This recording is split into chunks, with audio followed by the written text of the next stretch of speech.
Saudara, hari ini DPR bakal mengesahkan 3 rancangan undang-undang dalam rapat paripurna yang diagendakan hari ini. Ketiga RUU yang akan disahkan tentang Kementerian Negara, Watimpres, dan juga keimigrasian. Meski dinilai minim partisipasi publik karena dibahas hanya sekitar 3 jam setiap RUU, Balek telah merampungkan 3 RUU. Wakil Ketua Balek dari fraksi P3 Ahmad Baidowi mengklaim ketiga RUU belum tentu bisa disahkan jika paripurnanya batal digelar.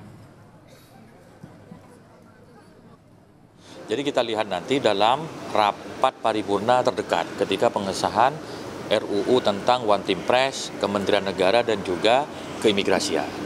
Jadi saya kira hari ini memang kemarin kita sudah menyelesaikan rapat di tingkat 1, untuk selanjutnya kita laporkan untuk diagendakan di rapat paripurna terdekat. Insya Allah rapat paripurnanya hari Kamis besok. Meskipun kita sudah bikin bagus-bagus, tapi kuncinya nanti di paripurna. Kalau ternyata paripurna tidak menyetujui, ya tidak disetujui semua. Atau paripurnanya batal, ya tidak jadi undang-undang gitu kan. Saudara, lagi-lagi ada undang-undang yang dikebut dan hari ini rapat paripurna DPR akan mengesahkannya. Sudah ada jurnalis Kompas TV, sudah ada Tifal Solesa di Gedung DPR MPR RI Senayan, Jakarta. Tifal, selamat pagi. Jadi informasinya rapat paripurna ada agenda pengesahan 3 RUU apa saja, dan yang menjadi sorotan adalah soal RUU Kementerian Negara. Jam berapa akan dimulai?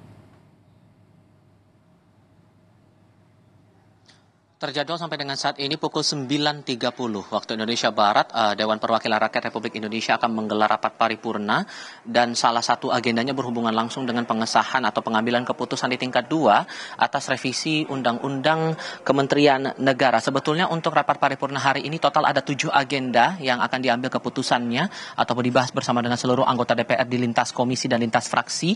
Kalau saya urutkan dari urutan pertama, ini membahas tentang pengambilan keputusan terhadap rancangan undang-undang APBN 2025, baru kemudian nanti akan dibahas tentang pengambilan keputusan terhadap revisi Undang-Undang Dewan Pertimbangan Presiden. Setelah itu baru akan diambil keputusan terhadap Undang-Undang Kementerian atau revisi Undang-Undang Kementerian Negara, dan di poin berikutnya adalah pengambilan keputusan terhadap Undang-Undang Keimigrasian. Agenda lain yang juga menarik untuk dicermati adalah persetujuan permohonan pertimbangan pemberian kewarganegaraan Republik Indonesia, dilanjutkan dengan pengambilan keputusan. Poin ke-6 adalah penetapan mitra kerja Badan Gizi Nasional, dilanjutkan dengan pengambilan keputusan serta penetapan rancangan peraturan Dewan Perwakilan Rakyat Republik Indonesia tentang pemberian penghargaan kepada anggota DPR RI pada akhir masa keanggotaan 2019-2024. Betul bahwa yang menarik dicermati di sini adalah 3 rancangan atau 3 revisi aturan yang sudah diketok palu di tingkat pertama di Badan Legislasi DPR RI. Yang pertama berhubungan langsung dengan Undang-Undang Kementerian Negara.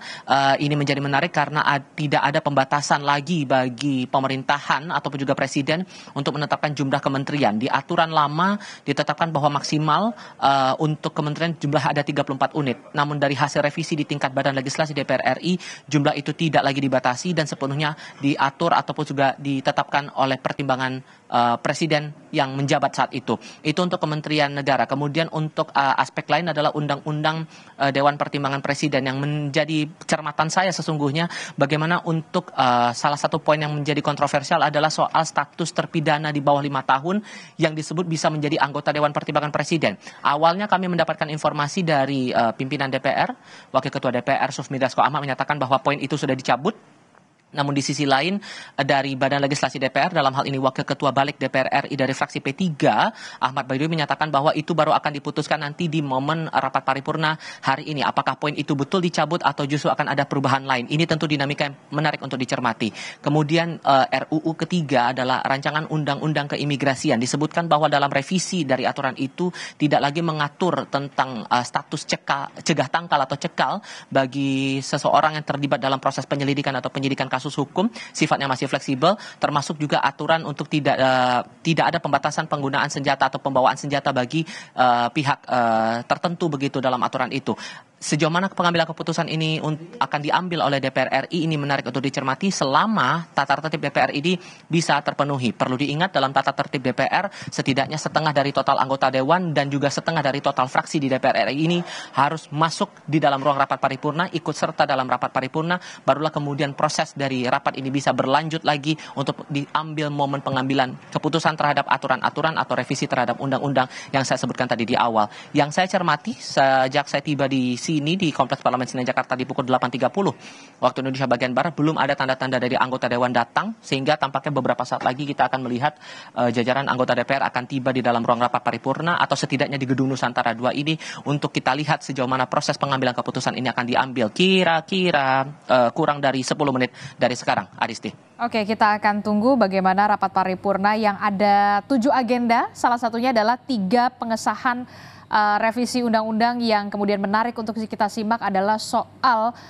RUU Kementerian Negara yang sebelumnya kita tahu bahwa Kementerian Negara ini menurut aturan ini dibatasi hanya 34, tapi kalau ini benar-benar disahkan itu artinya pemerintahan Prabowo Gibran, Presiden terpilih Prabowo ini punya kewenangan penuh untuk bisa lebih dari 34 kementerian. Terima kasih informasinya. Jurnalis Kompas TV Tifal Solesa melaporkan langsung dari Gedung DPR MPR Senayan, Jakarta.